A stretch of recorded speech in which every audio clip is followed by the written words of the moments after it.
ตาบางปอนมาធ្វើតុក្កតាបិទប៉ោងជាមួយគ្នាជាដំបូងយើងដាក់ទឹកច្រកដបទឹកសុទ្ធយើងឲ្យពេញពីគប់ចូលគ្នាមកយើងចងខ្សែខ្ចៅជាពីរខ្សែប្រវែងដែលយើងចង់បានថាតុក្កតាកម្ពស់ប៉ុណ្ណាអញ្ចឹងណាហើយយើងដាក់បិទប៉ោងដែលយើងសក់ឲ្យហើយគឺមានទំហំស្មើគ្នាហើយដាក់4អញ្ចឹងមក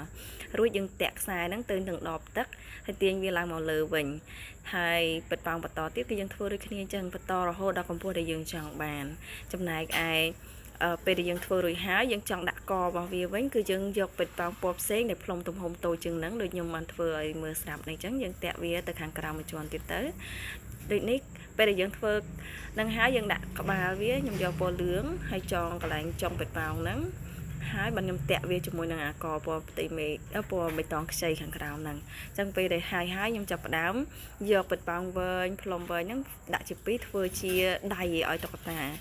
ហើយឲ្យកាន់តែដូចតុក្កតាទៀតគឺយកហ្វឺតលោកអធិរាយើងហ្នឹងយកមកគូជាទម្រង់ភ្នែកច្រមុះមាត់តាមដែលយើងចង់បានអញ្ចឹងណាហើយតុក្កតានេះយើងអាចយកមកដាក់តាំងសម្រាប់កម្មវិធីក្មេងៗតាមកម្មវិធីផ្សេងៗដើម្បីថតលេងចានេះជាសមិទ្ធផល